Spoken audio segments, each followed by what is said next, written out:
The Honourable Member for Edmonton West. Mr. Speaker, I'll be sharing my time today with the Honourable Member of Beauport, Côte de Beaupré, L'Île d'Orléans, Charlevoix, and I think that's taken up half of my time pronouncing her writing.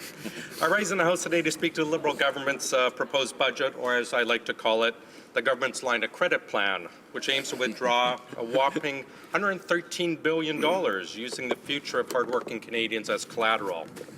As you can probably realize, I'm no big fan of this budget. I'd like to take a few minutes to explain in detail the various problems in Budget 2016, so mislabeled as growing the middle class. For starters, it's clear that this budget does not grow the middle class. It only grows the debt of the middle class. You know why? This budget, the Liberals plan to run a projected $29.4 billion deficit this year alone. That's right, nearly $30 billion, $20 billion more than the Liberals' campaign promise of running, in the wise words of a certain honourable member of this House, a teeny tiny little deficit of $10 billion. The budget contains undisciplined spending, has no plan to balance the books, will fail to boost economic growth, and will raise taxes on families, individuals, and corporations. The Conservative Party of Canada does not stand for this, and neither do I. The bottom line, over the next 5 years, Canada will borrow $113 billion to little to show for it, except a raging debt hangover. That's $4,300 for every tax-paying Canadian. Now, the only good thing about having so many Liberals on that side of the floor is they'll be on the hook for a larger percentage of this than our side. The government is quickly becoming known as one that's misled Canada on many election promises. Promises it obviously had no intentions of keeping. And it's not just the modest $10 billion deficit promise that the Liberal government has broken with this budget. They've broken their promise to return to a balanced budget within a term, and they've broken the promise to reduce the debt-to-GDP ratio to below current levels in this term. As you may know, Mr. Speaker, the Liberal government is selling the new budget as a plan to boost and grow the economy. Unfortunately, Budget 2016 has zero plans to make the sales pitch a reality. I'd like to point to the most infamous part of this budget, something that the Prime Minister himself tried to sell during the previous election, infrastructure. The budget allocates $11.9 billion toward this, what the government calls infrastructure. Unfortunately, only a small minority, $3.4 billion of this, over 3 years no less, is allocated to improving transit systems across Canada. The hallmark infrastructure investment this government promised to make, or promised in the most recent election. $3.4 billion over 3 years across the entire country to build subways, LRT lines, and expand and improve other modes of transportation. If you ask me, Mr. Speaker, and I say what a shame, especially when you consider that much of this funding has already been promised under our previous government. The cost of the proposed 32-kilometre expansion of the Toronto subway system, for example, rings in at $9 billion. Even if this government were to fund only 1/3 of the cost, not the half that they've been promising, it would deplete nearly all the funds allocated for public transit expansion infrastructure. The rest of the country would see virtually nothing for their transit systems.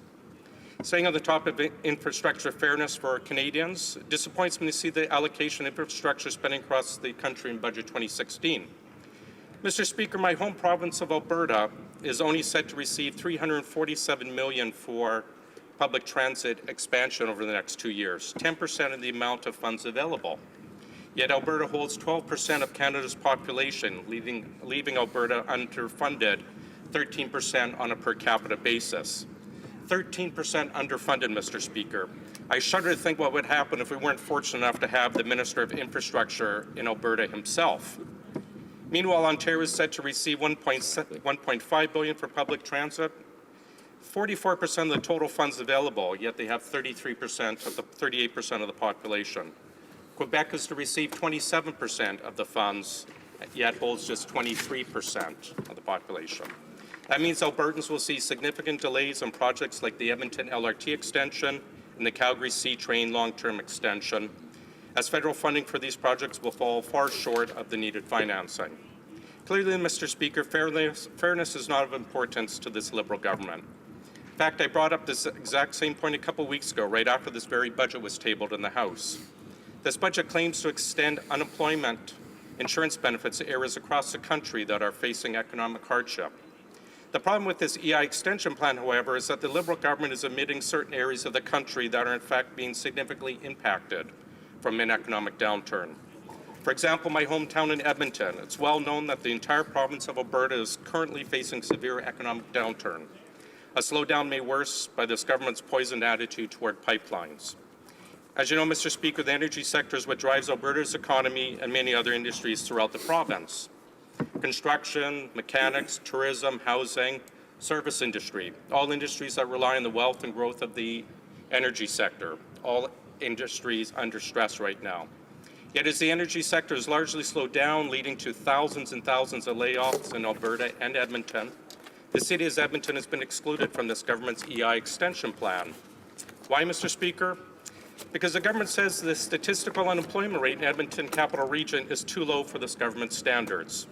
What this government doesn't seem to understand, however, is that Edmonton Region employment sector is dominated by government employment, and that in a way it artificially lowers the region's unemployment number in comparison to other regions.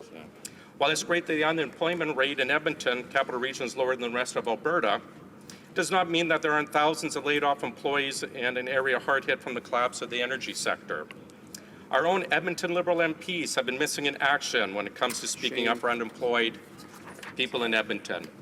Tellingly, the Liberal member from Edmonton Centre himself commented that Edmonton was snubbed because they had not felt the same dramatic jump in unemployment as other parts of Canada. Thank you. Shameful. Mr. Speaker, in April of 2015, unemployment in Edmonton was 5.8%. Today, Edmonton's unemployment rate is 6.9%. A 19% jump in 1 year, and yet this Liberal government is waiting for a dramatic increase to happen before assisting laid-off Edmontonians. A 19% increase in unemployment in 1 year. That is the cold, hard mathematics the Prime Minister speaks of, but doesn't seem to understand.